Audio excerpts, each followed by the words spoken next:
light. Testing. Testing. Good, okay. Okay, I'll call to order the 7 o'clock regular board meeting for May 23rd, 2023. Please stand for the Pledge of Allegiance. To the flag of the United States of America and to the republic for which it stands, one nation, under God, indivisible, with liberty and justice for all.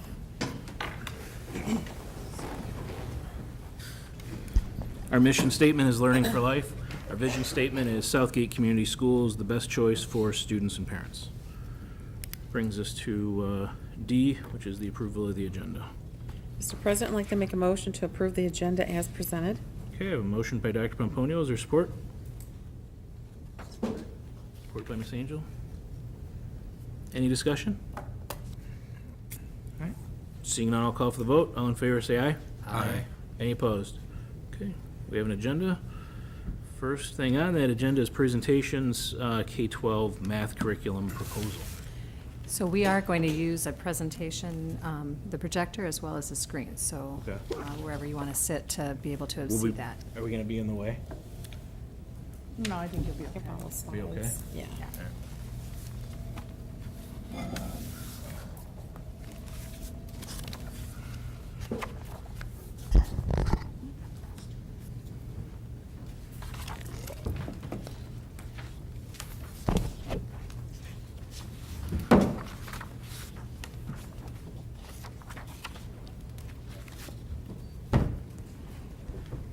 It's not working.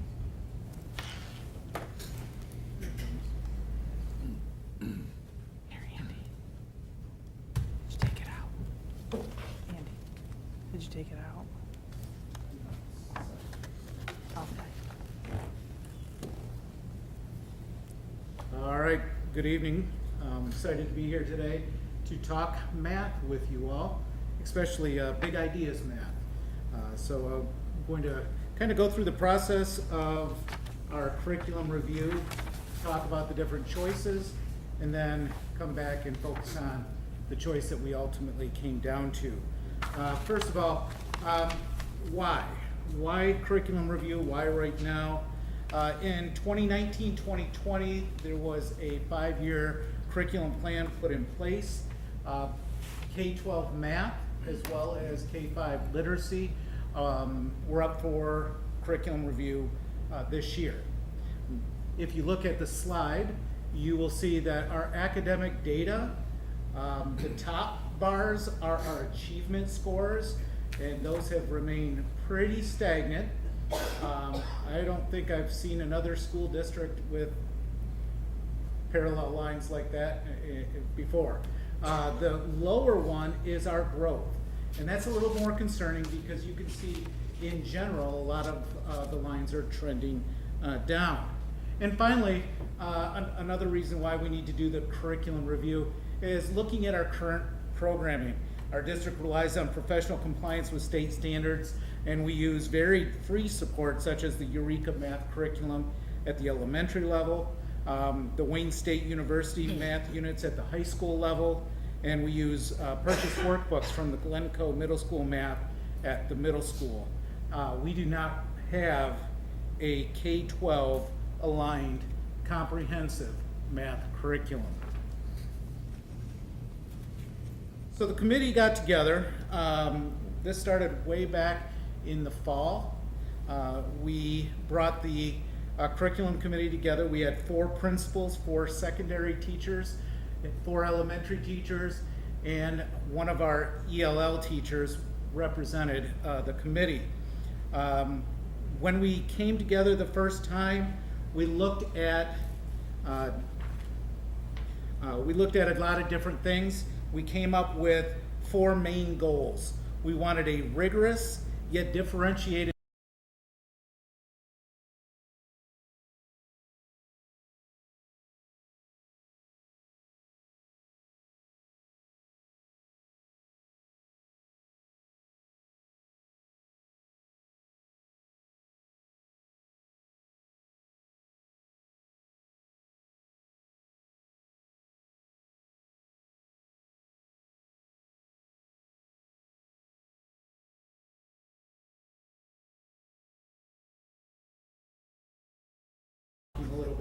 more student talk, less teacher talk.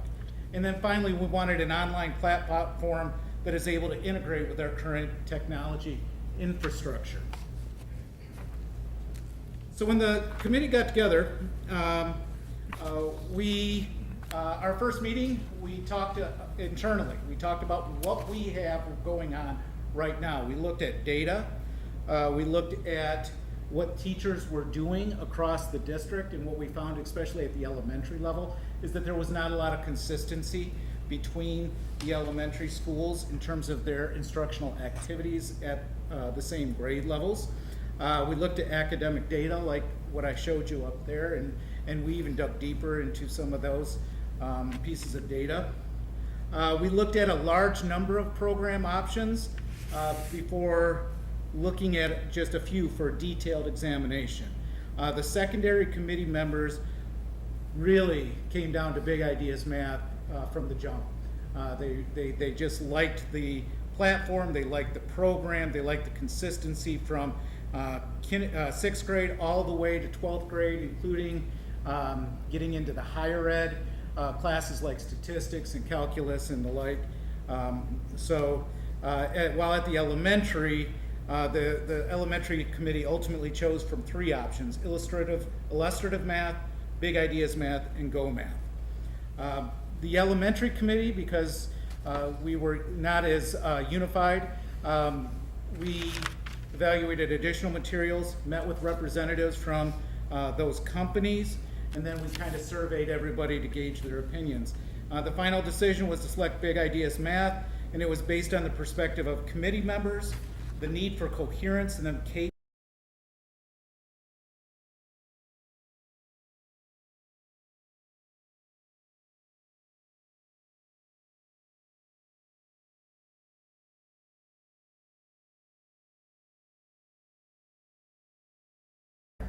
So at the elementary level, we are recommending Big Ideas Math.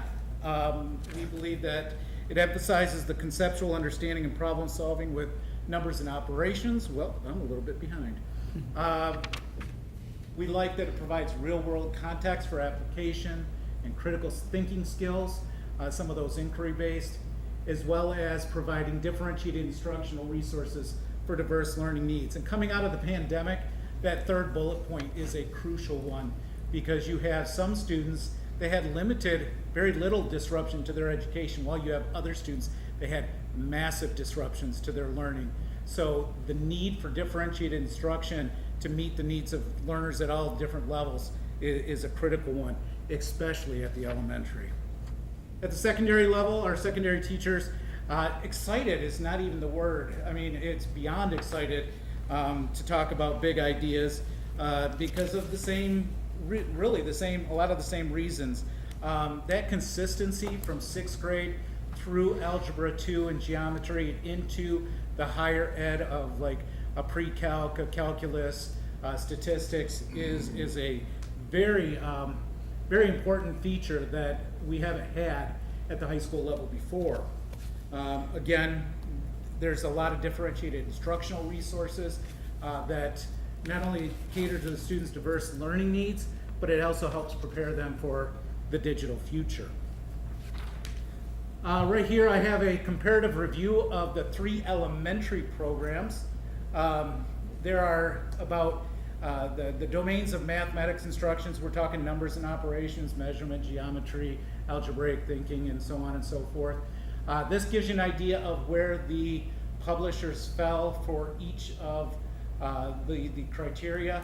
As far as instructional approach, Go Math leaned more toward the direction of direct teaching. Illustrative Math was much more inquiry-based. Big Ideas blended the two. In terms of professional development, Big Ideas has a very comprehensive professional development program. They're talking about having monthly meetings with our teachers, in addition to videos and other online resources. Go Math and Illustrative Math have very strong professional developments as well. When we get to cost, and at the end I'll show you the cost, Big Ideas is the best pricing option. Go Math was good, but you'll see there is a significant price difference. And illustrative math, when they came back with their proposal, they really they priced themselves out right from the start. We were talking 7 digits for 6 years. So our goal is to have high levels of Tier 1 instruction happening in all of our classrooms. This is going to be a centerpiece of our MyKIP goal for next year. And so this program assures that through these bullet points, such as engagement, high academic expectations, not just clear learning objectives, but multiple paths to achieve those learning objectives, the differentiated instructional practices, formative assessments that will help teachers know where their students are as they are learning the content. All of these programs, well, all the programs were aligned with academic standards. It encourages collaboration among teachers, and it has a positive and supportive classroom culture that promotes student learning, risk-taking, and finally, growth. Like I said before, it does touch upon all of the components of a comprehensive approach to math instruction. Again, the important things here, these last 2 bullet points are very important. Assessment and evaluation, because we need to know where our students are in terms of their learning at any given point, and there are a lot of different formative assessment and diagnostic tools that are in Big Ideas that will help teachers keep track of that, as well as that differentiated instruction that I spoke about before. Comprehensive professional development plan. They offer a development plan to support teachers in implementing Tier 1 instruction. I mentioned that we're talking about monthly trainings, in-person teaching support, online resources, videos, and their goal is to equip the teachers to be able to intuitively know where to go in their program to meet the needs that they feel are coming up. And one of the comments that one of our secondary math teachers mentioned about Big Ideas was that the online platform was just so very easy to understand where to go and where to find things. Big Ideas is not an obscure program. 15 out of the 33 school districts in Wayne County use Big Ideas at 1 or more of their grade levels. And that includes most of our downriver communities and several others as well. It might be more. There was 2 districts I didn't get a hold of. Dearborn Heights number 7, and I can't remember the other one. But so it might be half. I was shooting for half. I was a little disappointed. I came up just shy. All right, so when we're talking about total cost, this is the annual cost for Big Ideas K-12.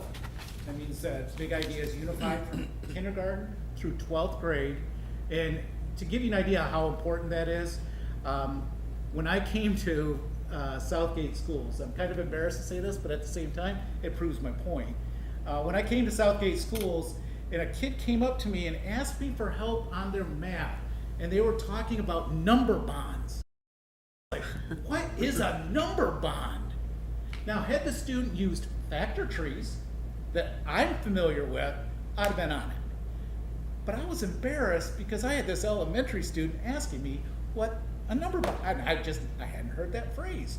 The nice thing about having a K-12 program is the language that they learn in kindergarten, 1st grade, 2nd grade, all the way through is cohesive.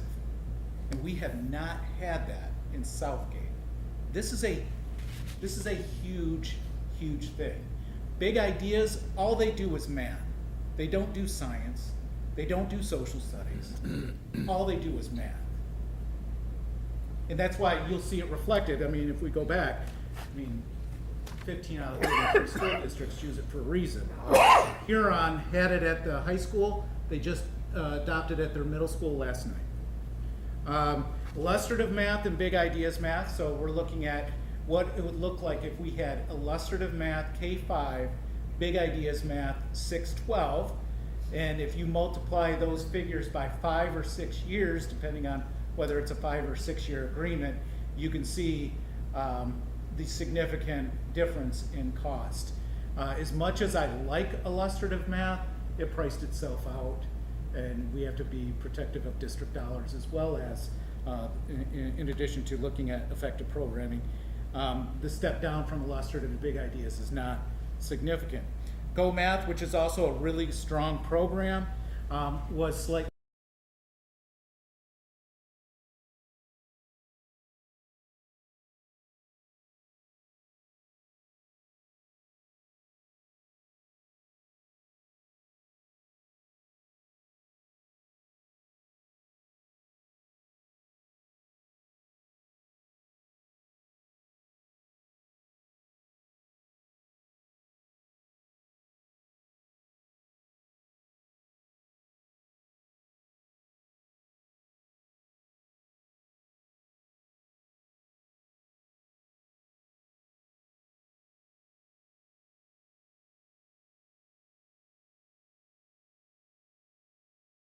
Now for the math, when was the last time we updated it? So, that is a good question, and it was one that I had to really dig to find the answer, because when I talked with the high school staff, they said that in the mid-20-teens, a professor from Wayne State was doing a new math program. And so Wayne State came into Southgate, and they taught for a year, and our teachers partnered with them and watched. Well, the problem with that is that was then, and the support for that has dissipated.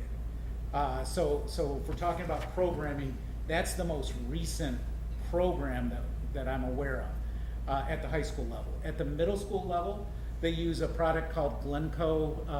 I was looking at the workbook today because I wanted to make sure I got the title right, and it's called Middle School Math. How creative is that? Okay. And so it's a consumable workbook that the teachers go through and the students fill out.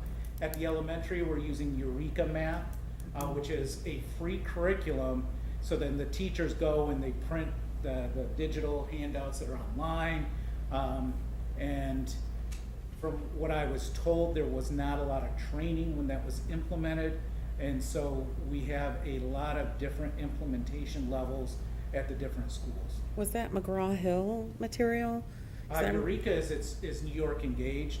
Okay. McGraw-Hill is, The handouts, was that from McGraw? Because I know that I sat in on something where all the teachers are sharing some of the handouts, so I don't know what that so was at the from. at the elementary, that's what I'm talking about. They've been supplementing from wherever they could find materials. So now this comprehensive curriculum, K-12, have you looked in at other districts? Are we behind from what they're doing, or is theirs like cohesive throughout their district? So different districts are different, and you know, you have some that are K-12, some that are just high school, some that are high school and middle school, some that are elementary and middle school. And so having that cohesive from K-12 is something that I think will really be a benefit to Southgate down the road, especially as our younger kids get into middle school and into high school, and those transitions. And it's not just the language, it's the platform, it's how the books are organized. It's just familiar. The other thing about big ideas that is something, post-pandemic, we're seeing a lot of transiency among schools, and especially at our secondary level, when we're with big ideas, kids that come to us from other districts, they'll already have a familiarity with that platform. So it's going to be less of a learning curve for them to get on board, and we'll be able to support them. So since we didn't have a cohesive, comprehensive plan or curriculum, this is more aligned with the standards for the state and in competition with other schools. Right. So we'll kind of raise the Well, assessments and Yeah, the scores. I'm really hoping that this will be the foundation for academic growth. It won't be the be-all, end-all for academic growth, because it's how we deliver the instruction that matters. And that's where that professional development that they were talking about comes Yeah. into play. So now, Are there gonna be hard textbooks or ebooks or Well, online? depends on the grade. So at the high just have school to- level, there's going to be some, text. At the middle school level, we're going to have class sets of textbooks. Where the middle school uses consumables now, they actually they said they wanted to move away from that and go to more of a digital, a learning style. At the elementary, we're going to have consumables that need to be replenished every year. And the nice thing about that is now we're dealing with, every kid will have the same handouts in front of them every day, and the same lesson plan that backs up those handouts that are in the books. And is it comparable or similar to the IB program where there's like So here's where, creative thinking and, so that's what I liked about Big Ideas, is they have that flex between direct teaching as well as our inquiry-based or the more critical thinking and just Right. student talk, exploratory learning. So it can flex and go in either direction, depending on where the students are, Good. and where the teacher feels that the class needs to go. I think that's what was missing before, because if we teach all at the kids same, you're gonna have different outcomes, maybe low scores, but, having that flexibility and giving the students the opportunity to learn from other students and learn from teachers and think critically, I think That is what would student be talk is great. important. And I think that's, so after the 5 or 6 years, is there something that we need to add to it, or is it just an So- updated material? So I'm going to be curious in 5 or 6 years, whether or not, in a perfect world, we'd be ready to move more to an illustrative math, but for right now, I think this program fits our needs right now. And in my role as assistant superintendent, I have to look at all of the factors, because I have a bias towards one of them that we didn't choose, but that doesn't mean that that's the best choice for our kids in Southgate. This product, I believe, is the best choice for our kids in Southgate, because you can flex to the inquiry. Okay. It's got some roots in direct teaching, and depending on where the kids are in a particular lesson at a particular time, we can meet them where they're at.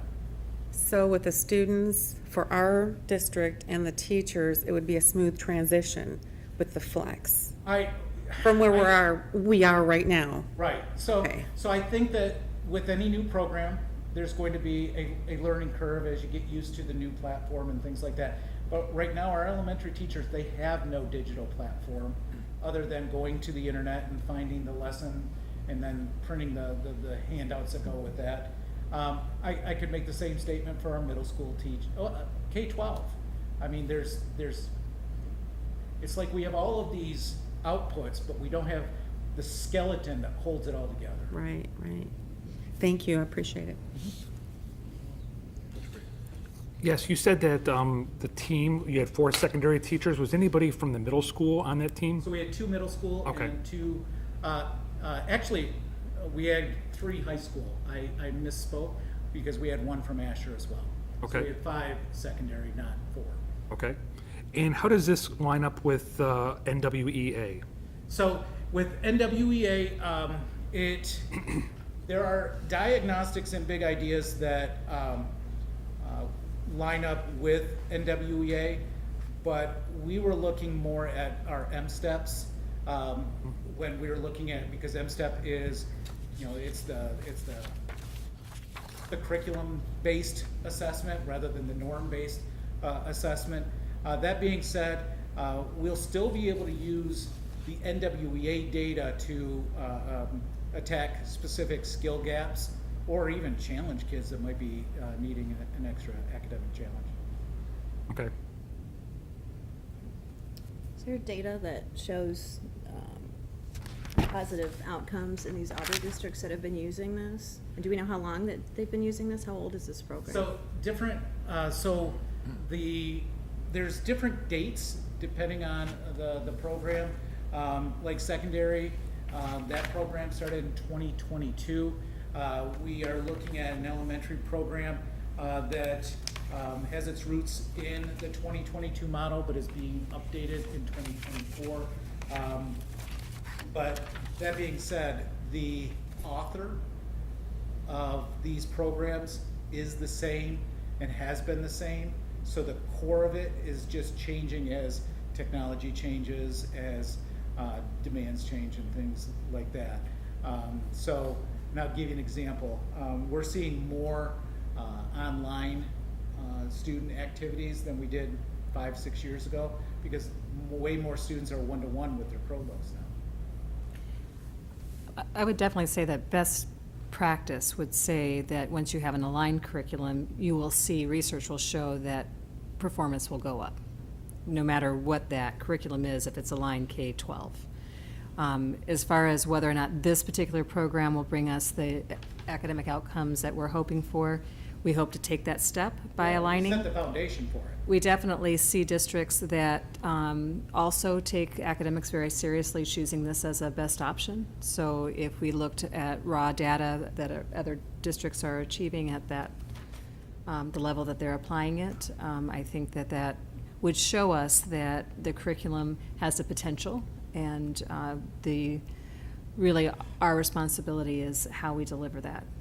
And if we look at the schools that use big ideas, several of the schools have tracked in recent years higher than Southgate, and they're using that program, and it'd be nice to catch up with them, especially our downriver neighbors.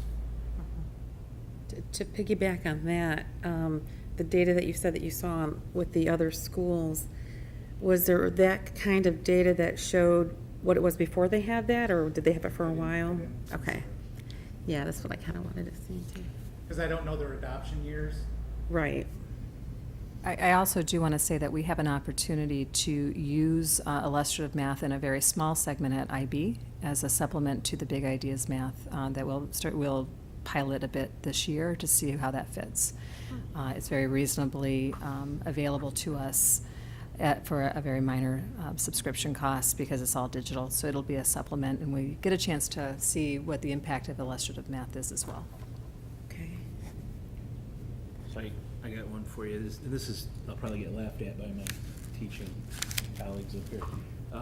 But direct teaching and inquiry teaching, what's the, I mean, just kind of picking up on what you're saying, is direct teaching is kind of more of the So you have the typical style, right? sage You on the hand out stage workbooks versus and- guide on the side. Okay. It's the teacher in front of the class lecturing. Here's your worksheet. Here are your problems. Rote practice. And don't get me wrong, there's a place for that from time to time. But we also know that data is very clear that when kids are talking about how they solve the problems, it sinks in deeper. I mean, if you think about it, that's how they learn when they play video games. They're talking about the games, right? And I'll also add that direct teaching, inquiry-based teaching assumes that there's a lot of elemental, foundational, fundamental understanding with numbers, for instance, or some basics that are there. Directed teaching doesn't assume that. So it assumes that everything that the child will know about that subject is going to be formed in that classroom. So that theory of teaching often will require a very strong basic approach to instruction before it starts problem solving. Inquiry-based will start with the problem and lead students towards solution and problem solving that also teaches them about basics. So those are two different ways, inductive and deductive reasoning, that sometimes come about through direct and inquiry-based teaching. Is that considered maybe more of a newer style, the inquiry-based? I tell you, I don't think that's what I saw when I was in school. No. I think I saw more of the directed type, it's, here's the first 10 minutes, here's what it's about, then it was do this work, the last 5 minutes were, this is what we did, and then, that's what I was kind of used to. I'm sure it's more of a, Well, a good not to example. say one's better or worse, just saying that it's maybe a different, and this seems like the Big Ideas offers kind of both. Yeah, there's a lot of flex. Yeah. Like I said. I was a little, with free programs, you get what you pay for, right? And, but I guess I thought we had more of a cohesive Yeah, me too. program. I've been on the board a while, and I thought we had more of a cohesive program, than what we do. Do these others offer the whole, does Go Yes. Math and Illustrative, they all do K-12? Yeah, so like, Go Math feeds into, it's a different name, I can't remember it off the top of my head, but the publisher has. Like a sister program that's, Right. So one of the differences though with Big Ideas and the publishers of like Go Math and Illustrative Math, and I'm gonna come back to it, is Big Ideas only does math. That's their bread and butter. you should put that in their name, Big Ideas Math, I- just Big Ideas. Actually, I don't know what it is. Right? I gotta get a hold of them. It is Big Ideas Math. Oh, is it? Okay. I just was getting lazy. Ah, Oh, 4 different letters. no, I mean, I see the points here. Any other questions for staff? Yes. Mr. Holmes? So with illustrative math, that's interesting. Forget price. Wipe it off the map. How would that affect your decision? Right now, I'd probably still go with Big Ideas, and the reason for that is, I think for our kids, right now, Big Ideas is the better choice. What I'm hoping is that in 5 or 6 years, as our foundation gets higher, we might be at a place where we could have a curriculum program that emphasizes more student talk and inquiry based. But coming out of the pandemic with the wide range of our students' skill levels, right now, I'm gonna stay with Big Ideas. And why is it 5 or 6 years? Where did that number come from? So if you think about how we want to cycle our curriculums, we have science, we have social studies, we have our enrichments. And one of the things that I'm in the process of drafting, and I shared a draft with Ms. Irvine recently, is an updated 5-year plan. So I want to separate math and ELA so we don't have 2 major programs that we're looking at in the same year, especially the 2 major ones, if you Got it. ask me. And so that is why we're looking at 5 and 6 years. I mean, they could go 7 or 8, but I don't want to tie us down to a choice that, you know, down the road might become outdated. New products, new technology, Right. new methods. I mean, think about it. 5 years ago was 2018, and we didn't know about the pandemic. And the pandemic changed everything. And so we are now, 5 years later, we're coming out of the pandemic, and I would say our needs are way different than they were in 2018. I think our teachers are also not yet at a place where operating exclusively through inquiry-based is the right next transition. So I think there's a step before we get to that place. I do think that there's a lot of success that we're seeing where inquiry-based teaching, such as at North Point, is happening, and it's happening in a very focused way, and we're seeing outcomes. So our students are performing at a high level, and that's evidence to say that I don't think the answer is really just about where our students are, although it would take some adjustment for students who've been teaching or learning in a very directed teaching approach to get there. I think it would be longer for our teachers to really feel comfortable teaching in that method. So that would take a little bit of time. I do think we're bound by 5-year cycles because publishers have caught on to curriculum cycles in schools that are often 5 years, so they probably form their contract product to meet that cycle. But that doesn't mean that we would have to do that. They might negotiate a different type of contract if we were saying we want to do in 3 years, make that adjustment. So a natural cycle might be a 5-year cycle that way. So could we make an adjustment in 3 years if we see the need, either because data's showing that those lines are not changing? Or are we stuck, stuck's not the right word, are we in that contract for We're- 5 or 6 years period? Well, for instance, what we are considering with North Point is to have an add-on, an illustrative math add-on to a basic I see. for Big Ideas. So you have the base supplemental, or the basics there, and then you have just an online subscription to the illustrative math add-on. Could we do that in 3 years? Yes, with a much significantly reduced cost. Absolutely, you could do that in 3 years. Thank you. So do all three programs have the flexibility to work with the students within the curriculum for all those different curriculums? So I would say that illustrative, when the illustrative representative came to us, I said that one of the things I was going to be looking for from them was that could they flex to, you know, the students that, and the teachers that are more direct of that approach. And I wasn't convinced. Go Math probably has more flex than illustrative math, but not to the level of Big Ideas Math. Thank you. I'm good. Last call. Good.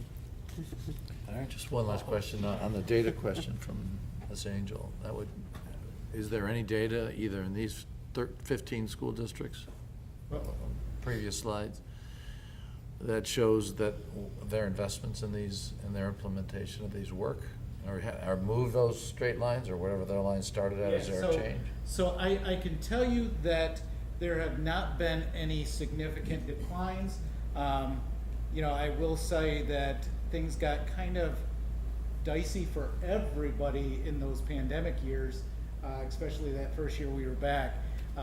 But overall, you see an upward trend with all of them. I do also, and I can share this with the board, have the county provided a quartile where they show where districts rank within each other on how far students are growing.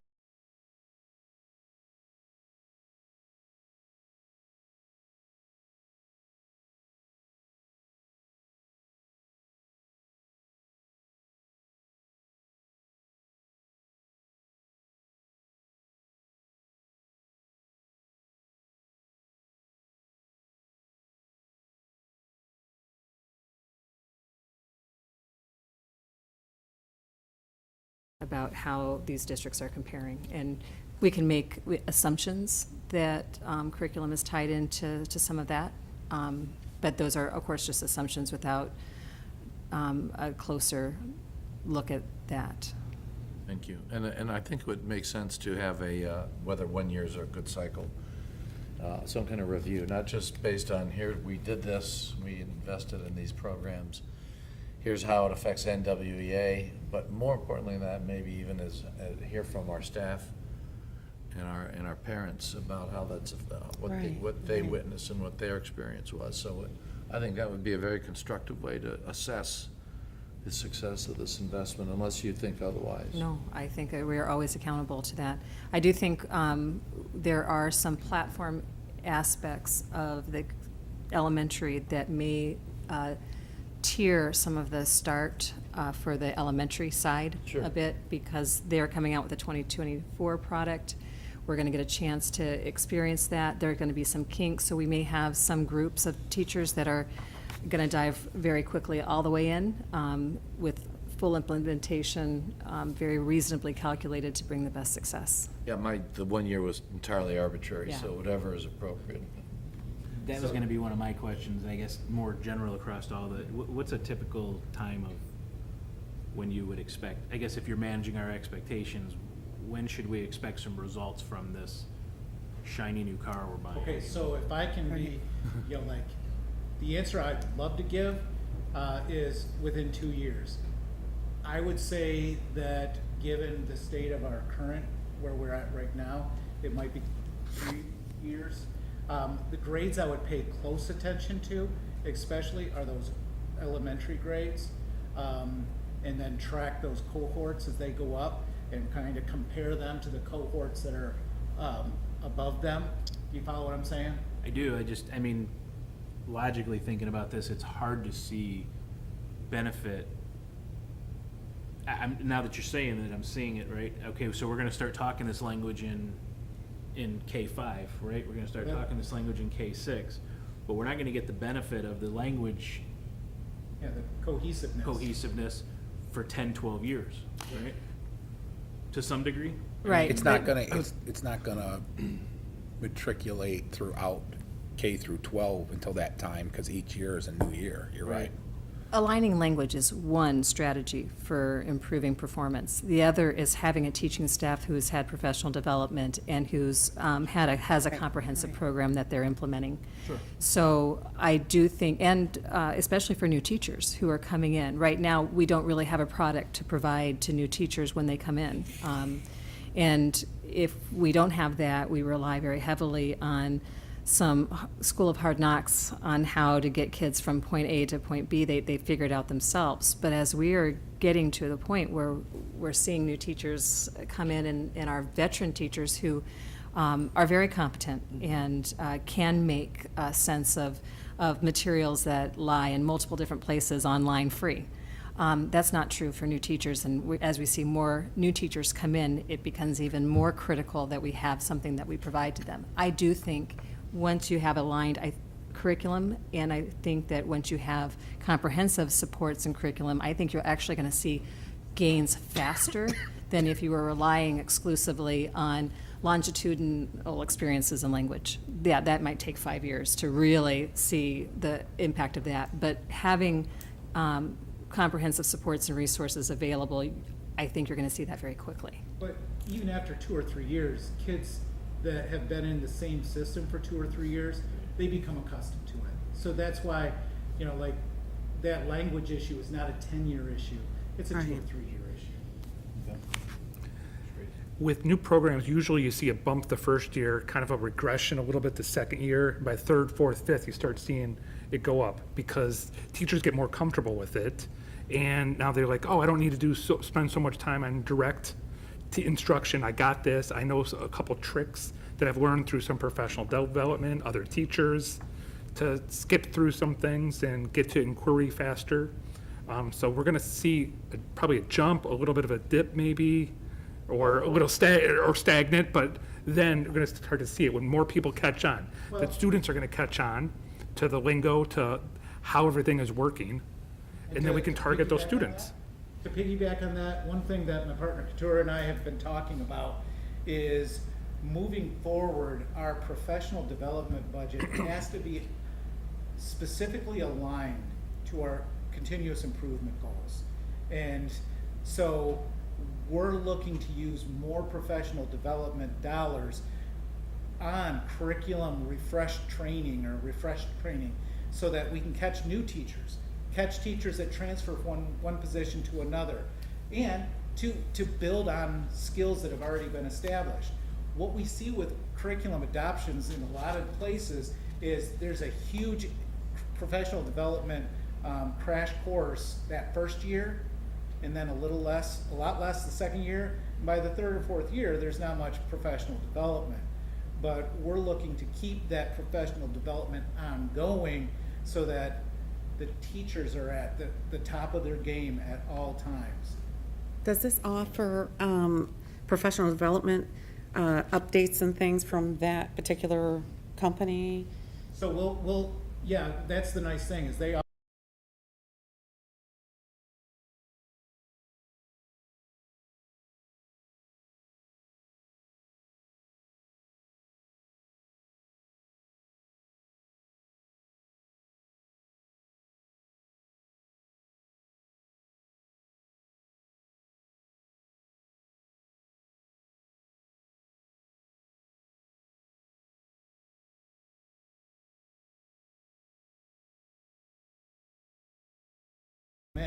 that company is there waiting for us, and they'll support us with professional development.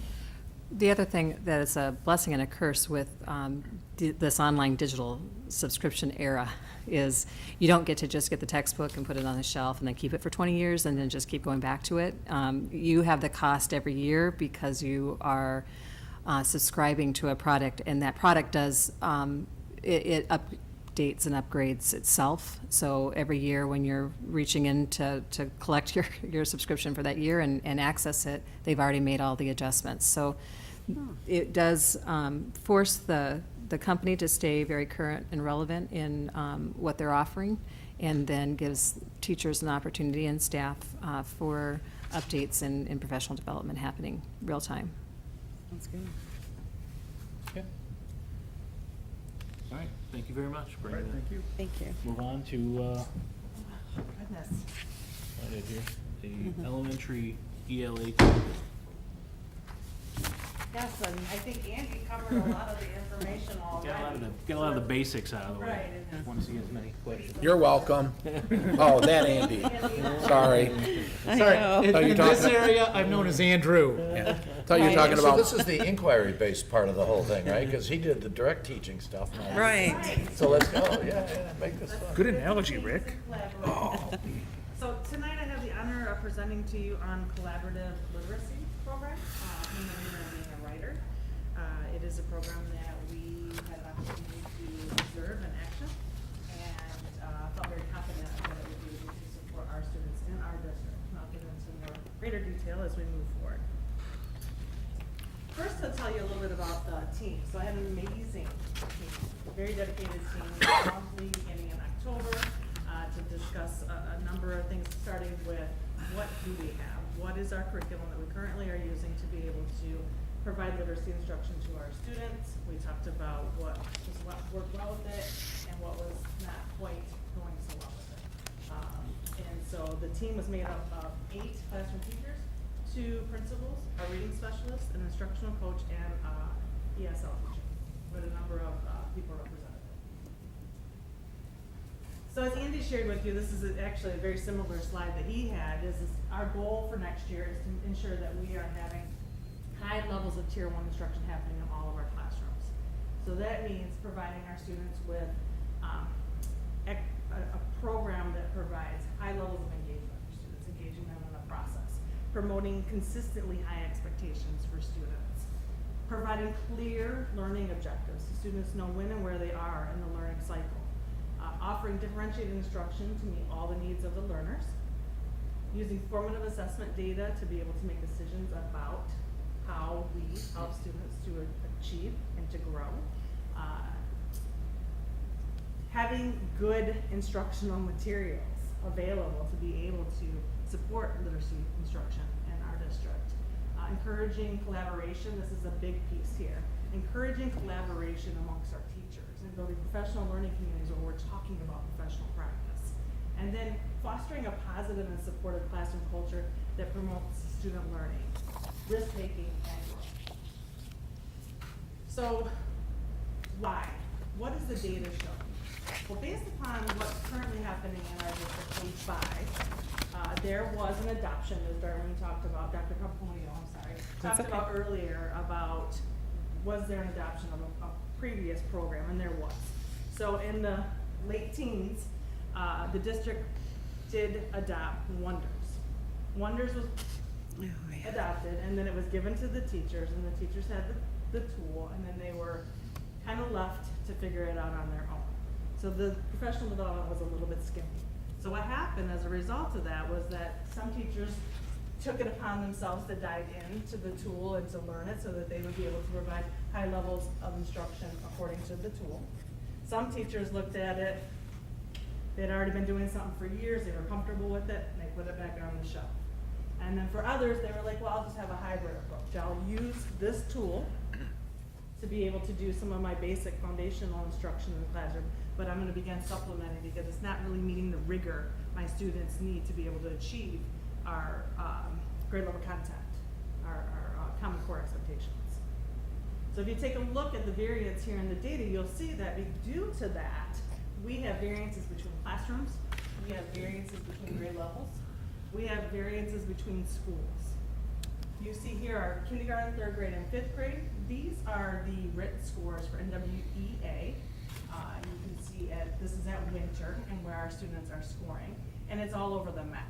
And even with that, most of our classrooms are not achieving grade level expectations. So the rationale for adopting this program was that we wanted to ensure coherence from class to class.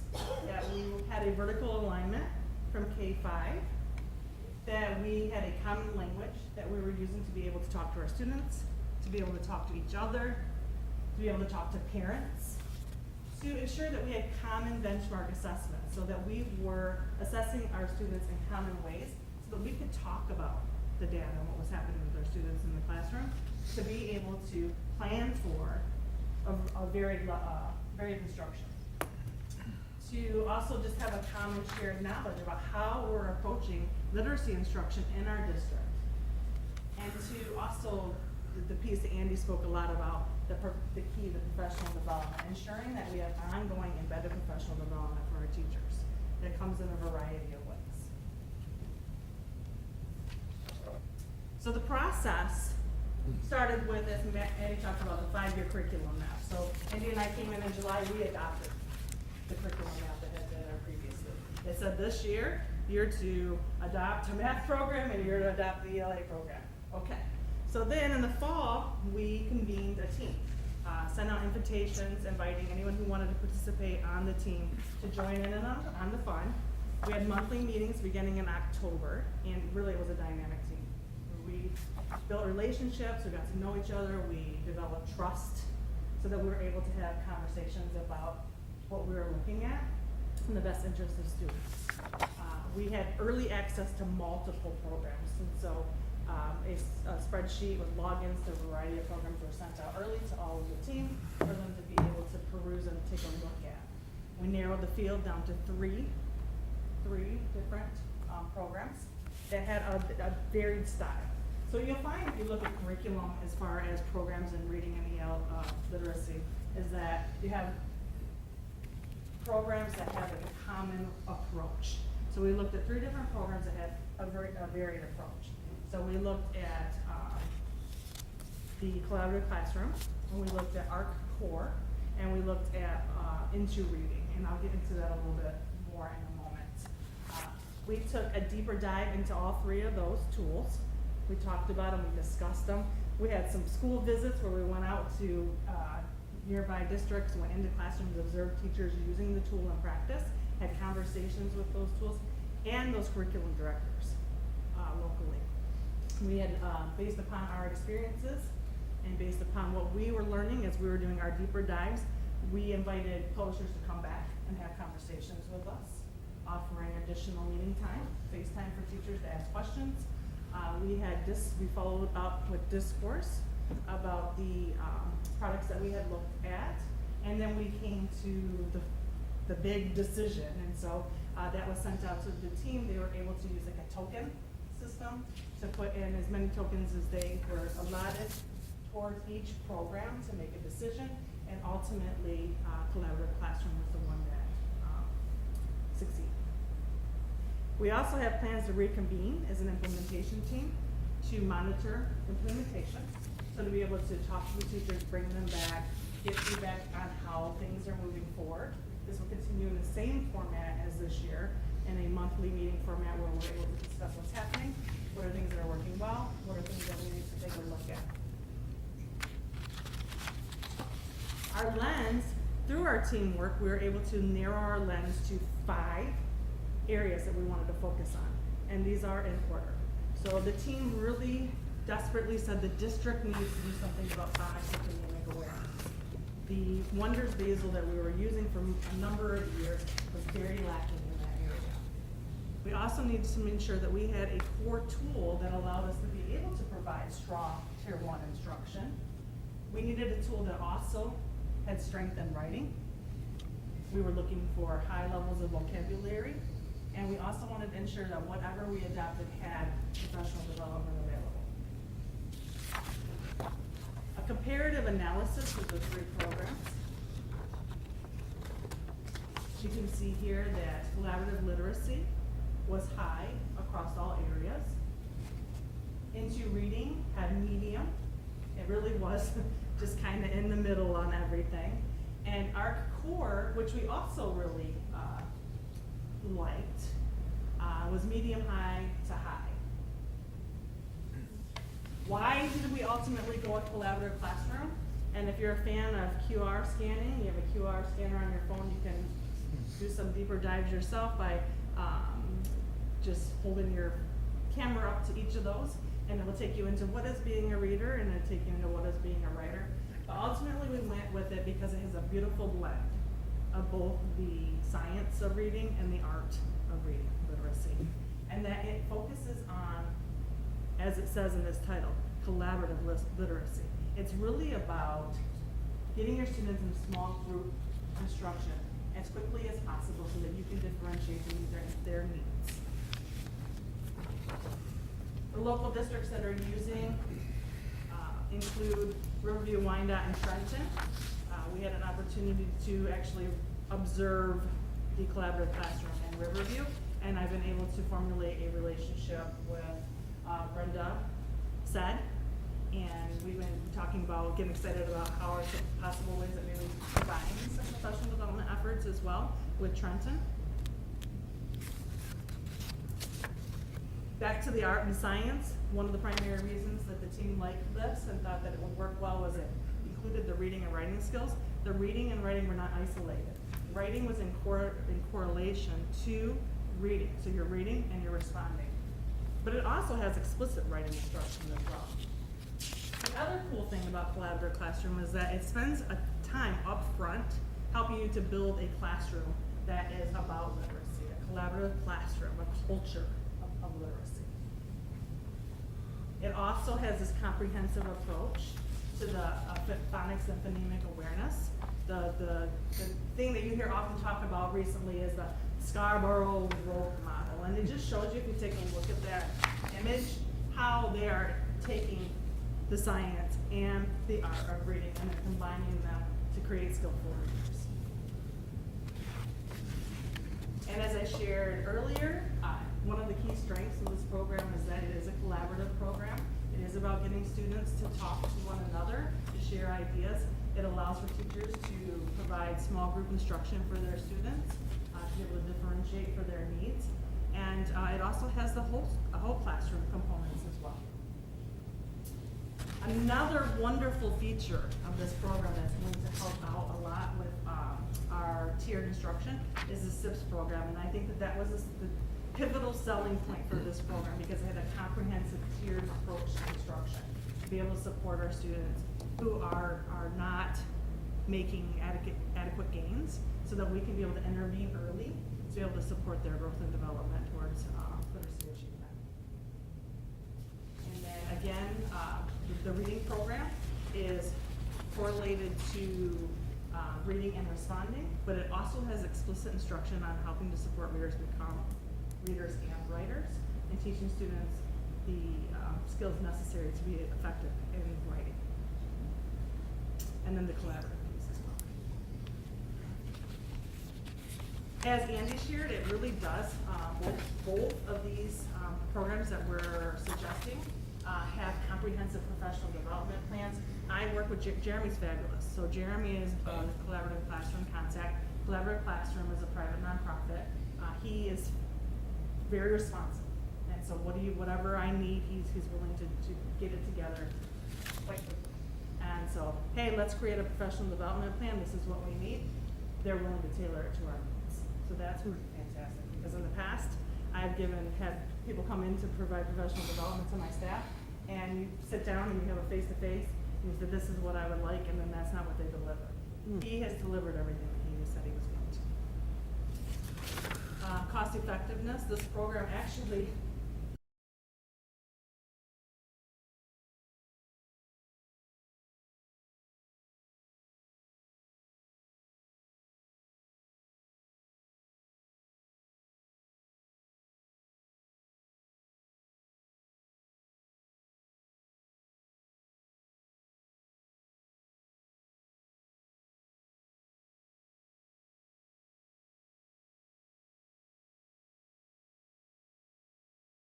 $51.570. In comparison to the other two programs, as you can see, that are far exceeding that. In conclusion, our team proposes that we adopt collaborative literacy for our district, being a reader and being a writer, to be able to support the 5 core areas that we described earlier, which are phonemic awareness, phonics, Tier 1 instruction, writing, vocabulary, and professional development. And with that, are there any questions? So what's the difference between what that offers for differentiated instruction and what we have now? Sure. So what we have now, the Wonders program was not designed as a small group instruction tool. It really is a basal. Its intentions are to be whole group instruction, whole group explicit instruction, where teachers are reading and with their students and they're modeling with their students.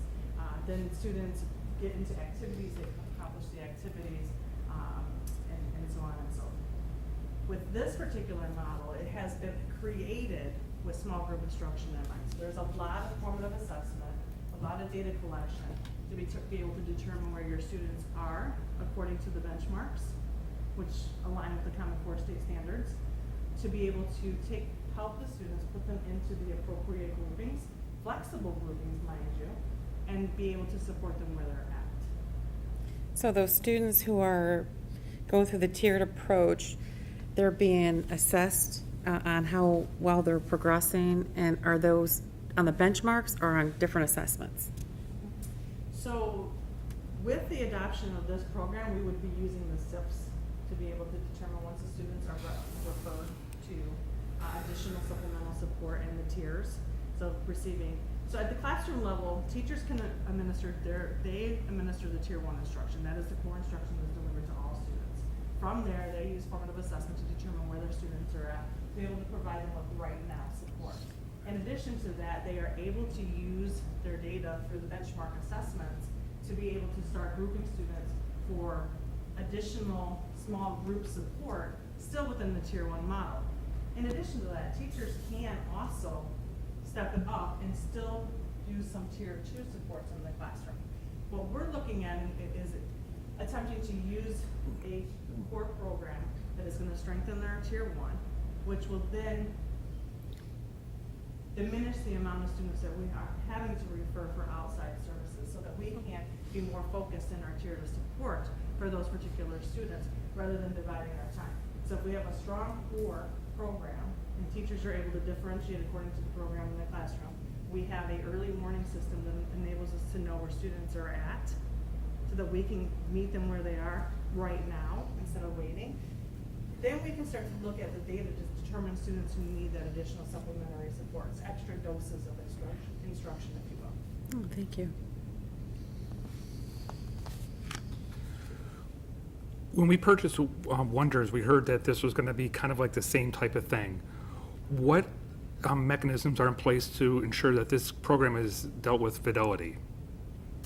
So one is we have a comprehensive professional development plan for implementation of our tools. And so we've already brainstormed and created a plan for next year and what that will look like for teachers. And so far as early as June, receiving some initial professional development about the tool, what it looks like, having an opportunity to look at it so that coming into the fall, they know, have an expectation of what the program looks like. In August, we have our early professional development on the tool. And then according to the map, we have opportunities for teachers to be able to get together and collaborate, to talk about what's going on with their program, to help and support one another. We also have the publisher who is willing to come in, according to our professional development plan, and do learning walks with our teams, to be able to come in, make some observations, meet with the teachers, talk about what's going well with the program, and also offer opportunities for growth. In addition to that, we'd have another dose of professional development that is in person, more like whole district. And then we would they would have access to virtual monthly sessions with their kind of own person that they can engage with to get support. And as Andy shared, the plan is to not only provide professional development for the staff next year, but we need to have a comprehensive, cohesive plan for the next 5 years. So what do you do next? Now that we're implementing the program and the teachers are getting familiar with the program and they're doing that with fidelity, now looking at the data, we determine, well, what are our next steps? What do we want to get better at? And going from good to great, what is the next thing that we want to do to help our students continue to grow towards greater levels of proficiency? Okay, 'cause we just don't want it to be put on the shelf in some classrooms and taught with fidelity in others. So we want to make sure it's cohesive. You said that the phonemic awareness and phonics piece was our lowest in the district, what you kind of thought. What does this offer? Does it offer like a Orton Gillingham type style? So the collaborative classroom does use Orton Gillingham as a guide. And so I had 3 of the best early elementary teachers on my team that a person could ask for, who really dug into all 3 programs and with a microscope went in and looked at the value of each program as it related to phonics and phonemic awareness, and they gave this the gold stamp. So we do know, according to our data, in early stages, we did dive into our foundational data through NWE, and we did see that we were at lower than expected performance. And also, when we said that we're lower than the state, well, the pandemic also is exacerbated that. Everybody is lower. My last question is the consumables. You said it wasn't included in the price for the second year. Do we have a approximate cost for consumables for year 2, 3, 4, 5? So I honestly don't have that available right at this juncture, but I could certainly give it to Sharon. But the program is a 7-year online program, and so whether the teachers determine if they're using the product, the workbooks with Fidelity, and they find that it's a good tool for their students through our as we're working through our implementation of the, I keep referring to some of our team back there, through the implementation of the program, we will make a determination if we actually want to continue on with the consumables or not, because we have a 7-year platform where things are printable, so it may become more cost effective to stay that route. Yeah, some consumables that they sell you, like, this doesn't really work, but this works really, really well. Right. So if we revisit that every year would be great. That's, yeah, absolutely. Thank you. Any other questions? What's an example of a consumable? I was gonna ask the same question. A consumable is just a workbook that you can write in, students can write in, and then they can take it home at the end of the year after they're finished with it, and you order a new workbook for them. Also, it's something they don't print off the platform, it's a separate. Right, so it's an additional purchase to get the workbook, but all of the same materials are available online. So the professional development, it sounds good, it sounds like it's well thought out and it's there. The next thing is, on the execution side, we have a wide community of teachers. Some are gonna think it's better than others, and maybe it does need improvement, I'm sure it's not perfect. So I'm not sure what we should do, but we need to incorporate all of their thinking, because just because it doesn't work for a teacher doesn't mean it's a good program. Maybe we need to adjust. Do we have how are we gonna not just assess the kids, but assess the implementation?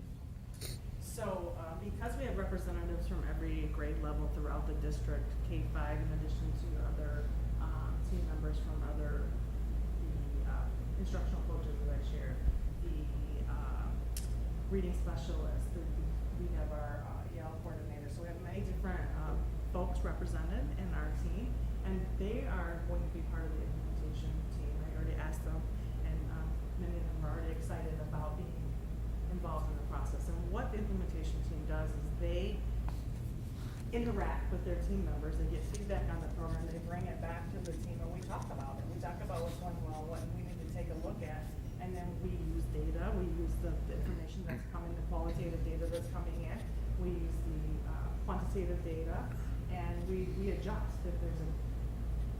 Because they'll see how the kids react to this effort immediately, right, in the first 2 weeks of school or whatever implementation. I mean, they'll see the kids interacting with this program. They will have had another one they used in the past, and it will either see that it's better, the same, or worse, right? So Typically, a implementation of a curriculum really is a 3-year cycle. And so by the end of the 3rd year, you have a pretty good understanding of where, as Dr. Irvine talked about, where you might start supplementing. So at that point, maybe we're bringing in something additional, more project-based, and we move our efforts towards this plus project-based learning. So you monitor that insofar as student engagement, student achievement, student growth, as you're implementing a product. And so cannot be the be-all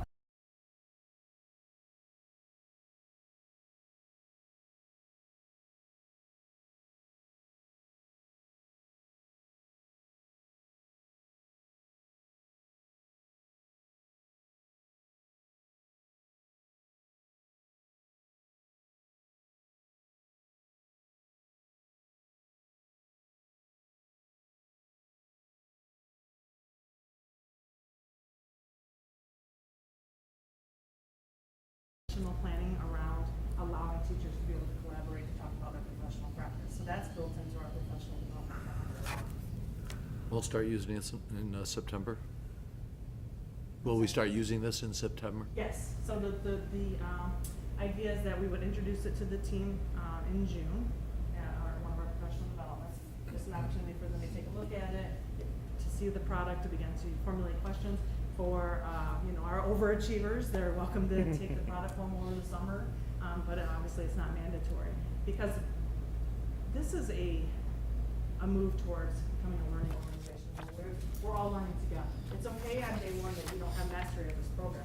That's not at all what we're expecting. We're expecting that we're gonna learn and grow through this process together so that we can do what's best for our kids. And so through monitoring the implementation, through dialogue and discourse with our teachers, looking at our student results, the qualitative pieces of data, the perceptions data that we collect, how parents are feeling about it, how the students are feeling about it, that's gonna inform our decision on how we make any of that changes moving forward. Thank you. Real quick. So we give the flexibility for the students and how they're learning. So with the flexibility, would this give the teachers flexibility to adjust with the direct and inquiry-based instruction? So they have that flexibility to, if it takes them longer to get adjusted, it's a flexible system? So the nice thing about the small group instruction of this model is that it does provide us an opportunity to slow down or go faster where we need to. So we are able to intervene with students who need that additional layer of support. But we also have these opportunities to do some extensions with those students who are ready for that next level of understanding. Okay, thank you. So as I'm hearing these presentations on curriculum, I have a question maybe more for Dr. Irvine, which is, how do we ensure that these products are being used? Like you said, some teachers got the Wonder program and threw it behind them and plowed ahead with something else.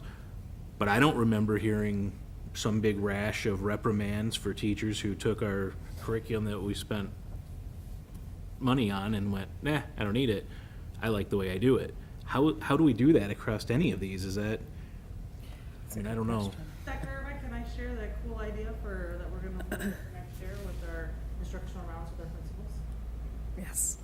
So one of the awesome things that we're going to do next year is that we're going to create opportunities for principals, same with teachers who need to collaborate to have discussions about professional practice. We want to be able to have our principals meet together to be able to have professional discussions about instruction and what's happening in the classroom, so that we can begin to develop our principals' capacities even more. We have some fantastic administrators out there, but in conversations, they want to grow and develop as well. So this will provide them an opportunity to become stronger instructional leaders in our building. And the part of the plan is that each month we would visit a different elementary, the principals, and some of the folks in the curriculum office. We would do a small professional development where we're digging into something that's going to help our professional practice, kind of a problem practice, and what we can do to become more effective at it. We'll do some quick observations through the building to be able to calibrate according to the the evaluation tool, to have discussions about, well, what does it look like? What does it sound like happening in the classroom, so that we're calibrated and we're on the same page as it relates to effective levels of instruction. And we'll be able to do that each month throughout our district. That would enable us to build relationships. The principals do build relationships with one another outside of the building. It will create consistency from building the building and our expectations of what student performance looks like in the classroom. And it allow our principals to also grow in their capacity to be instructional leaders. And these are all mostly online platforms, right? That's both are, So, Big Ideas definitely has its foundation with online, but our elementaries are using consumable workbooks Okay. to help guide it so that they have that tangible physical product. Our middle school math teachers have communicated to me that they're going to be developing a math notebook concept to where they the kids are just keeping a almost like a math journal. So they chose not to go the workbook route because they feel like the workbook route might become a little too scripted, whereas the math journal allows that, like I keep saying that word flex, but allows some of that flex. but it has an online Oh, yeah. foundation, and They all I do. assume this has an online foundation. Is there an auditing tool as part of that, where you can see, Mr. Smith just hasn't gone in and opened this up since September 1st. So that comes in part of the evaluation tool, right? So teacher evaluation rubrics, creating a rubric for what, we're looking for, when we go into the classrooms. So really focusing on a domain and saying, okay, we're looking at how the teacher's implementing this program in the classroom. We're becoming familiar with the process and procedures for the implementation of this program. We are correlating it to what does it mean to have high levels of effective instruction happening in your classroom. And we're in and out of classrooms, we're having conversations with each other, we're having conversations with teachers, which is gonna help to continue to move our district forward. But there's probably no auditing tool as part of the programs. There may be, I mean, I can, So I, a program I use at work, I can go in and I can see whenever somebody updated something or changed something So it- or opened something. Oh, right, I'm You sorry. know, I missed that's that. what I mean, is can you see when a professional is using Yes. the program or not using the program? it's very simple to go in from kind of that 30,000-foot view. Yeah. To see, how Yeah, active. I'm not talking, are they understanding it and working and collaborating? I'm talking, are they even opening it? Right, So, okay, yes. all right. That was my questions, thank you. Anyone else? Mr. Green? I'm not gonna make too many people happy right now, I think. So I've been listening for an hour and 15 minutes, and I'm just gonna be real, my points of view on this. We're changing the focus of what we're doing into small groups. I get it, okay? What I wanna see is a step, to use Rick is, and Mr. Lemos always, where are we at in the process, right, Rick? That's a big thing. Where are we at step by step? Where are we at? What are we doing? Let's see this process. Although I look disorganized, I'm really not. So I talked to Ms. Irvine immediately, and we talked about this, and I went home and I keep every notes, and I went back to the Wonders program, and I looked at the notes of the Wonders program, found it in my file, what we did. Honestly, I heard many of the same things. We spent a lot of money on the Wonders program. We were gonna PD the teachers, we were gonna do this, we were gonna do that, and now we're getting something new, which I think is great. I think you guys did a great job, your teams did a great job. I give you all the due credit on that. If we don't follow the process, it's all talk. And we can't have that happen. Ultimately, in my opinion, this board, myself, I take ownership for myself. We're in charge of overseeing stuff. And we failed on the Wonders. Because I don't care what program you use. If we don't follow the process, then it's gonna fail. It doesn't matter how great it is, it doesn't matter how much money it costs, it doesn't matter anything, okay? So, and I agree. The thing that I want to bring your attention to is when we talk about how we're using our professional development funds moving forward, it's not just the first year or so of the implementation. It's ongoing, which means that we're not just tracking where the kids are, we're tracking where the staff is and where they feel comfortable. And I understand, and that's what I was, and that's where I'm gonna go with this also, okay? If I give a lesson to my student, and I'm a teacher for people who don't know, and so looking at this stuff, we've seen all these programs, we've seen part of them, they all have their pros and cons, we all know that, okay? What's best for our students, I think that's perfect, what you said, what both of you said. I agree with you, if this is what's best for our students at this point. If I give a project to a student, and I give them the first part, like you're saying, and then there's 2 or 3 parts, and I don't follow up on it, and then at the end I say, you didn't do a good job, that's my fault. Right? So, we can look at this multifaceted, just using the words that the teachers didn't have enough PD, we didn't follow through on it, and I get in one point, all due respect, that teachers might have took Wonders and put it off to the side. If I look at something in teaching, I'm a creature of habit after 20 years of teaching. If you don't prove to me that it works, I'm probably gonna put it off to the side, and I'm gonna do what I feel comfortable also. So if I give the keys to a car to someone and they don't know how to drive it, and I don't teach them how to do it, we have to teach the teachers, right? The teachers didn't understand how to use the Wonders maybe, and that's part of the reason they didn't do it. So I like the process. I like what I'm hearing. And to the teachers too, it's gonna be something different, then it's something different, that's fine, but we have to buy into it, be collaborative, I get it, but what I wanna do, and what I ask this board, is that we want step by step, we wanna see where we're at in the process periodically, of where we're teaching the teachers and how the teachers are teaching the students and how this is working, so we don't get in this situation where in 2 more years or 3 more years, well, this didn't work, we're gonna take a different direction, and, you know, we said we were gonna do all this with the teachers, and we didn't do it, and then it didn't go down to the kids, and we spent all this money, and now we're coming back and saying we have to start all over again. That's unacceptable. So I'm blaming a little bit of everybody on this. The program sounds great. We have to implement it. We all have to be involved in it. And we all have to make sure that the process is followed step by step and not let it go by the wayside and then start blaming people later. Well, and I do think that it would be very appropriate for us to work on a calendar of reports very similar to this, abbreviated. Not certainly at this level or extensiveness, but something that updates you. I think that would be very reasonable.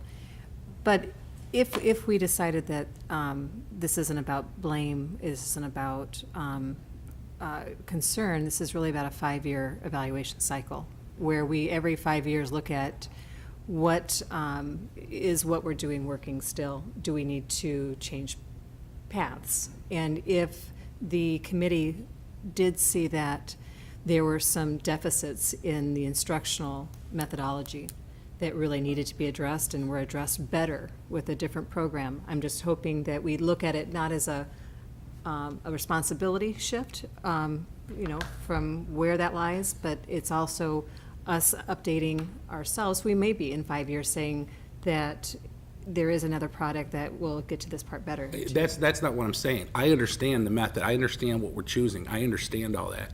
But that's what we did last time and said we were going to do this, this, this, and this, and we didn't. And that's where I want to make sure that we don't fall into that same trap again. They were That's what I'm teaching the saying. program with fidelity. Exactly. Yeah, it's the follow-through. I It's think. the follow-through. We didn't get the follow-through. I can Right. tell you from when Wonders came in, we didn't get follow-through. Right. I can see why, because it wasn't Wasn't- followed through. right. So we didn't get it.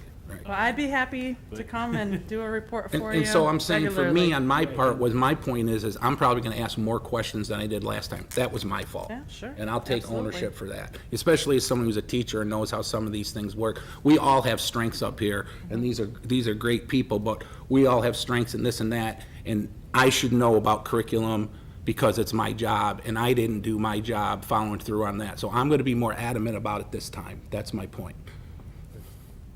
Good, that's great.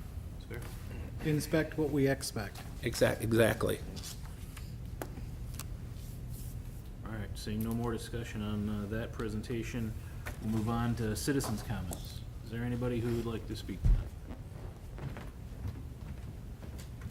Okay, seeing none, we'll close the public comment. Brings us to the consent agenda, which consists of minutes from May 9th, 2023 regular and closed session meetings, and the HR update. I'll entertain a motion on the consent agenda. Mr. President, I'd like to make a motion to approve the consent agenda as presented. Okay, I have a motion by Dr. Pomponio. Is there support? Support. Support by Mr. Green. Any discussion? Seeing none, I'll call for the vote. All in favor, say aye. Aye. Aye. Any opposed? Motion passes. President Craig, I would like to introduce someone that is in our audience today. We have Christopher Smothers, who is our new custodial supervisor, and I just wanted to introduce you to him. He's already gotten started with Jason, and Jason speaks very highly of the work that he's doing already in monitoring the change and transition. So Welcome. I want to just say thank you, and I Welcome. invited him here to introduce you to him. Thank you. Thank you. Okay. Brings us to action item number 1, approval of the tentative agreement with SPSA. Yes, I'm very pleased to let the board know that we have reached a tentative agreement with the Southgate Principal and Supervisor Association, our administrators.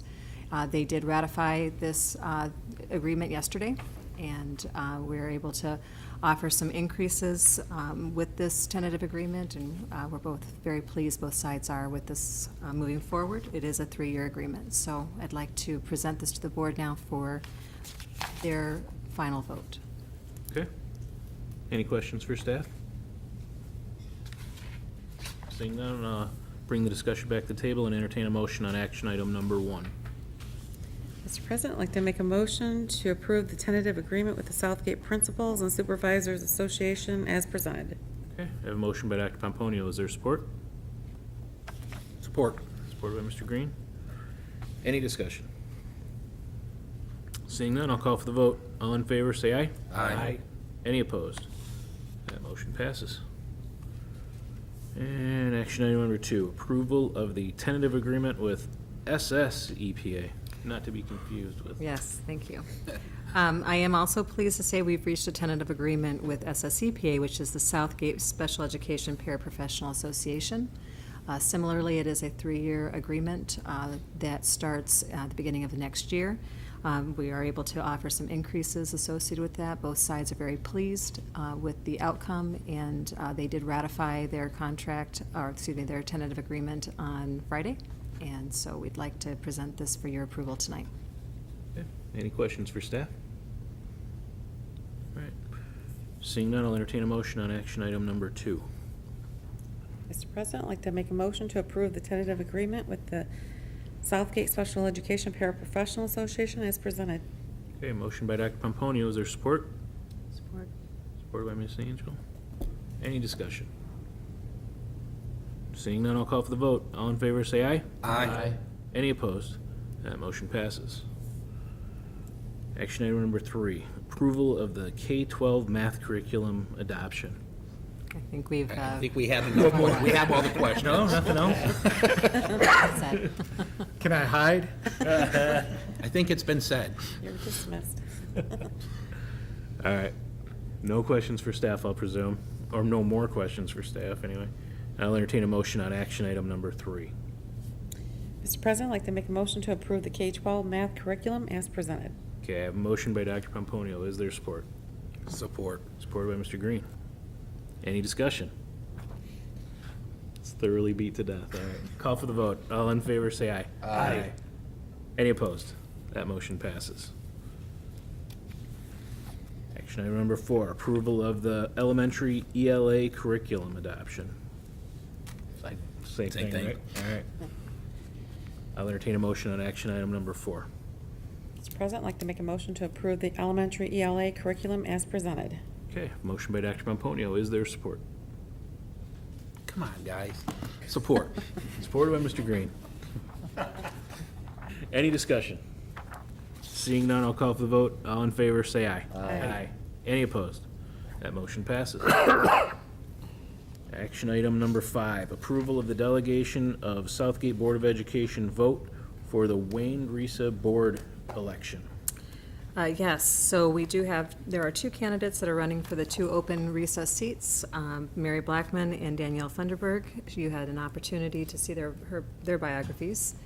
And as this process for elections related to these seats, the Board of Education for Southgate will need to decide who they're placing their votes for, and then choose a delegate to submit that vote on the board's behalf. So this moment is about selecting the designee and determining who those people will be. So there's just 2 open There's seats? just 2, and 2 people. 2 people, and we gotta delegate somebody and then vote for people. Correct. To go to Risa to vote. To go to Risa to vote, okay. All right, anybody want to go to Risa to vote before I guess we get 2 started? Dr. I guess I Pomponio would will. like to do that? Any other volunteers? Oh, looks like you got it. That's yours? I thought you volunteered. All right, No, nobody volunteered. okay. Any other discussion for staff with this? Questions? All right, seeing none, I'll entertain a motion on action item number 5. Mr. President, Mr. Green. I move to approve the resolution designating Dr. Darlene Pomponio as the delegee to cast a vote for Mary Blackman and Danielle Funderburg on behalf of the Southgate Board of Education at the Wayne Risa Board of Election on June 5th, 2023. Okay, I have a motion by Mr. Green. Is there support? Support. Supported by Mr. Lamas. Any discussion? Yeah. I know both of them. I've worked with them, and they're I got it. doing a great job, so I look forward to voting for them. Okay. I'm sure it'll be a hotly contested race. Any other discussion? Seeing none, I'll call for the vote. All in favor, say aye. Aye. Any opposed? That motion passes. Action item number 6, the ratification of the 2023 school building and site bonds Series 2 bond sale. Who's presenting this one? Yes, on March 7th, the Board of Education authorized the district to engage in the sale of Series 2 bonds, advancing those sales by a year so that we had the money available to us to use for the bond projects that we have in place. As part of that process, we did receive a credit rating, which is, we went to S&P Global this time for a credit rating and received a level A underlying and double A for Michigan, which is a very good rating, which does reflect the stability of our funds at this point in time. So we were able to sell these bonds on May 17th for a bond term of 25 years, 10.3 months, a true interest cost of the bonds at 4.16%. And we would like to now, and we are required by law to have you ratify this sale by approving this resolution. Won't make you read the resolution, but we just need you to go ahead and vote to approve that, and then we'll move forward with that sale. At closing, we expect to close in mid-June, and the funds will be available to us in late June, which will provide us with a seamless transition on our bond projects to fund them. Very good. Any questions for staff? I'd just like to say something. I mean, obviously, there's a couple things that contribute to this very good news on these bonds. This is really good. One of them, of course, are market conditions, but equally important are the way that you have managed the budget and intelligently used the funds that we have available to us, just like any other district in the state do, who are not getting the same rating that we're getting. So I just wanted to say thank you. Thank you. Thank you. It's definitely a team effort. Not really a question, Rick, but that's okay. We'll It wasn't a question, was it? I could put a question mark. No, this isn't Jeopardy. That's okay. Does everyone agree? You should have just said that at the end. That was good. Just giving you a hard time, Rick. All right. I'll entertain a motion on action item number 6. Mr. President, I'd like to make a motion to ratify the 2023 school building and site bond Series 2 bond sale as presented. Okay, I have a motion by Dr. Pomponio. Is there support? Support. Supported by Mr. Lamas. Any discussion?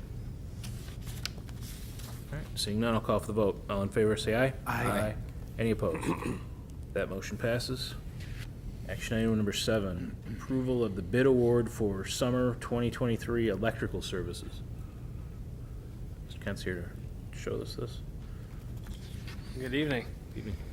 Gary Kent with Plant Moran Cressa, here to present the award recommendation for the electrical services for the 2020 Southgate Community Schools Bond Program. So, like Ms. Irvine just mentioned, we were able to get some funds earlier than originally anticipated, which means that we can actually go out and do some more projects. One of those is the IT and AV upgrades throughout the district. So what we're doing is installing short throw projectors, and this is the electrical component that goes with that.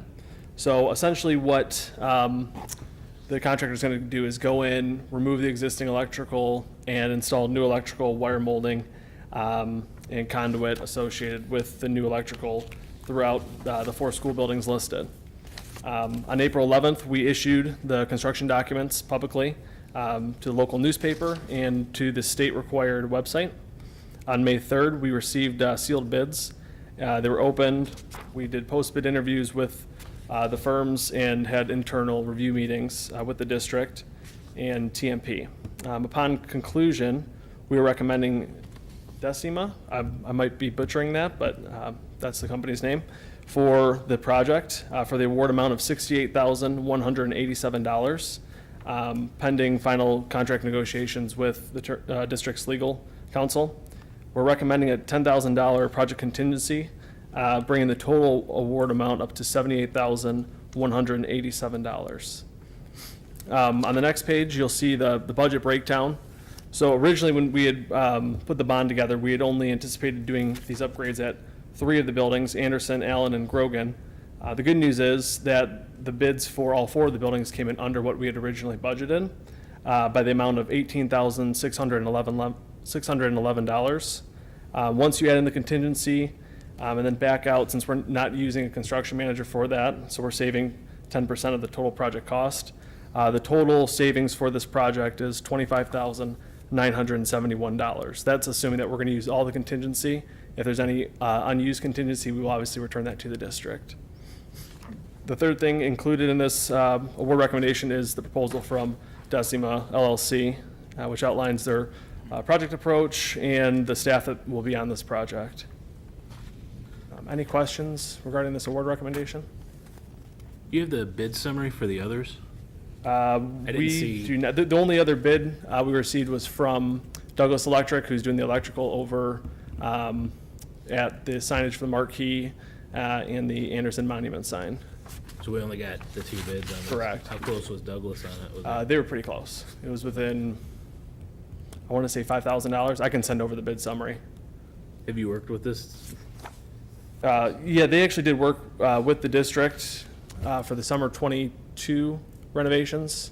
I want to say they were at Allen, but I can verify that. Yeah. But you don't have any concerns recommending them? No, I do not. All right. I don't have any issues with it. I just Okay. was curious where it landed. Yeah, they're very close. Kind of a narrow scope of work. It's not, Yeah. I mean, it was close enough where we just questioned, make sure they had everything included. In the post bids, they assured us that they did. And it was very close, but ultimately they were low. yeah, it's not like going out and rewiring, Correct, yeah, yeah. whole buildings, so I get it. Okay. Any other questions for? Nope. All right, I'll entertain a motion on action item number 7. Mr. President, I'd like to make a motion to approve the bid award to Decima LLC for the 2023 electrical services for $78,187 with a contingency, that includes a contingency of $10,000. Okay. I have a motion by Dr. Pomponio. Is there support? Support by Ms. Angel. Any discussion? All right, seeing none, I'll call for the vote. All in favor, say aye. Aye. Any opposed? The motion passes. Action item number 8, approval of the bid award for Anderson High School roofing project. This is you again. I was gonna sit down, but I Yeah, figured. don't go anywhere. Yeah, I could use the steps, but, so this project award is for the roofing repairs over the Anderson gym. I know this was a hot topic as it was actually leaking this spring. We were able to get Intertech, who's the roofing consultant for the district, out there to assess the roof, put together bid documents, and get that out on the streets. They issued the bid documents on April 29th, and on May 10th, we received sealed bids. The good news is we actually received 7 contractors interested in this project, which is a great turnout. The bids were all very close. There's a bid tabulation that Intertech put together. But ultimately, out of the 7 bids, one of the low bids, Newton Crane, did not provide all the required unit pricing, which when we deducted that from the other 2 low bidders, put them actually in the 3rd place category. The 2 low bidders were KJP Roofing and JD Chandler. Intertech and PMC and the district interviewed them on May 16th, directly after we had opened the bids, to confirm that they had a complete scope. They assured us that they did. Essentially, they're going to have an 8 to 10 person crew on the project, and it'll take them approximately 1 week to complete the project from start to completion. The start date, we're still figuring that out. It will be completed before the end of summer. We're trying to see if we can actually jump ahead and work around graduation and other things going on within the district. Right now, it seems like it will be closer to July, August for install, but if we can find a window of time where the building's not being used, we'll move that project forward. Ultimately, the project consists of about 11,500 square feet of roofing to be replaced. They're going to take off that top layer of EPDM, and there's allowances in there for the wet insulation that might be underneath it where it was leaking. They did offer a voluntary deduct of $5,000 to leave the roof ventilation units on there. Intertech assumes that that's probably part of where the leak is coming from, so they're recommending we remove those and then do a single layer of fully adhered EPDM roof membrane on top of that. The total project award for this, including the $13,210 unit price allowance, is $147,000, $147,900, which includes also bonding for this project and allowances for permitting.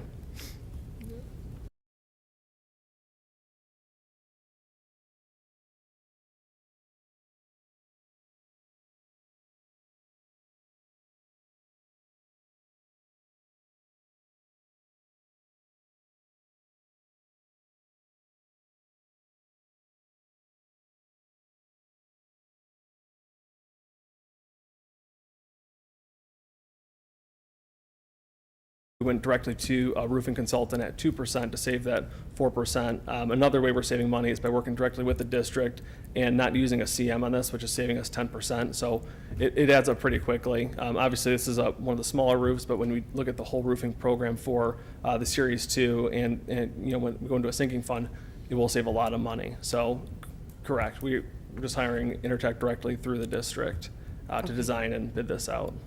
And not only were they one of the lowest bidders, but they worked with them before? Correct. Experience working with them? Yep, Okay. yeah, they didn't have an extensive K-12 resume in the past 5 years, but they have worked on a bunch of other roofs with Intertech. They have a good relationship. Good, okay. Thank you.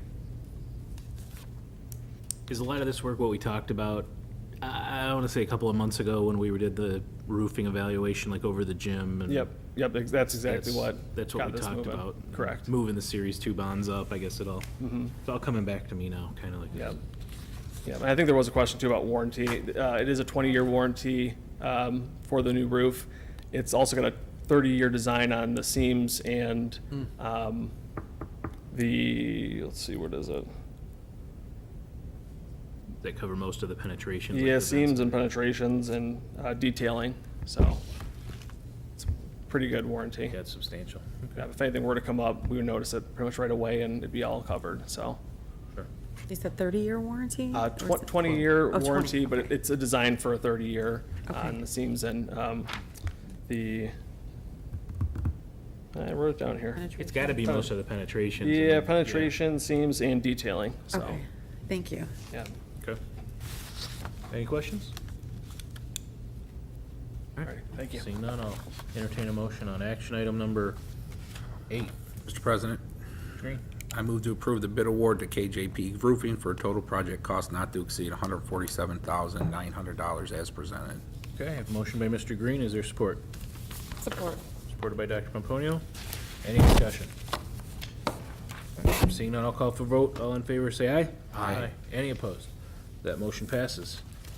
And last, and some would think the most important item on the agenda, is the motion to adjourn. Mr. President, Mr. Green. please, I make a motion to adjourn. I have a motion by Mr. Green. Is there support? Support. Supported by Dr. Pomponio. Any discussion? All right, seeing none, I'll call for the vote. All in favor, say aye. Aye. Any opposed? We are adjourned. Thank you. Gary?